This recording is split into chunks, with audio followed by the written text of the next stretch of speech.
Bonsoir à tous et bienvenue dans le 950e édition du Clubhouse. On est ravis de vous accueillir pour ce nouveau numéro. Une émission aujourd'hui consacrée à la conférence de presse qui s'est tenue hier sur la plaine des sports du Haillan et ce à 48 heures. Hier, du coup d'envoi des 8e de finale de la Coupe de la Ligue qui verra donc les Lillois et les Bordelais s'affronter demain soir. Le coup d'envoi de la rencontre à 21h. Dans cette émission, donc conférence de presse, vous entendrez Willy Sagnol, Henri Cévé et Wabi Kazri, notamment avec Roxane. Bonsoir Roxane. Bonsoir Emmanuel, chers amis abonnés, bonsoir. Qu'est-ce qu'on fait pour la 1000e?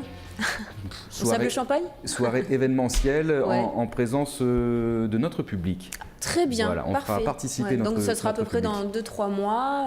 Oui, c'est ça, on va dire fin février, je pense. Ok, parfait.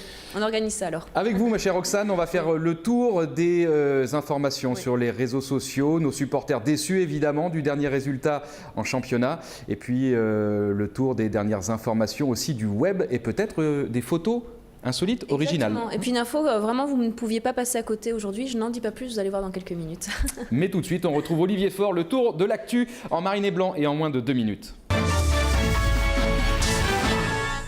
Bonjour Emmanuel, bonjour à tous, ravi de vous retrouver pour les dernières infos des Girondins de Bordeaux avec une dernière séance d'entraînement à huis clos ce mardi matin pour les hommes de Willy Sagnol qui prépare bien sûr le 8e de finale de Coupe de la Ligue du côté de Lille. Coup d'envoi de la rencontre demain soir à 21h. Plusieurs blessés à Bordeaux.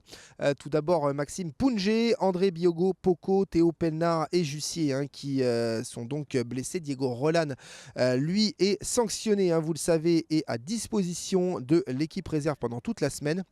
Younes Kabouni, lui, est incertain pour cette rencontre. Et puis un malade de dernière minute, c'est Diego Contento qui a dû quitter la plaine des sports du Haillan ce matin. Affaire à suivre. Et puis côté Lillois, 4 absents de la place, Martin, Lopez et Beria qui sont donc forfaits pour cette rencontre. À noter que Lille et Bordeaux ne se sont jamais rencontrés en Coupe de la Ligue, mais 52 fois en championnat.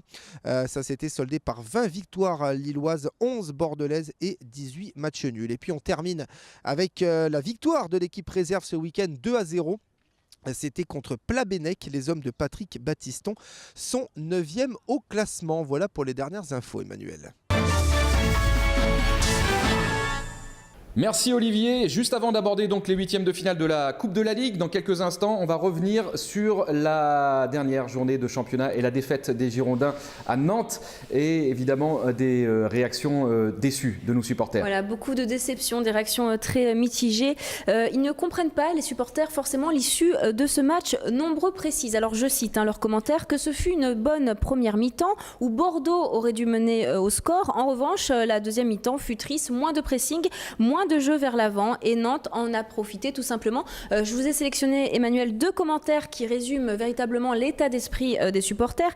Grégory nous dit sur Facebook: cette défaite est amère car Nantes a vraiment eu de la chance, 3 sauvetages et des buts chanceux. Nous aussi, buts chanceux, mais il y avait quelque chose à faire, surtout en première.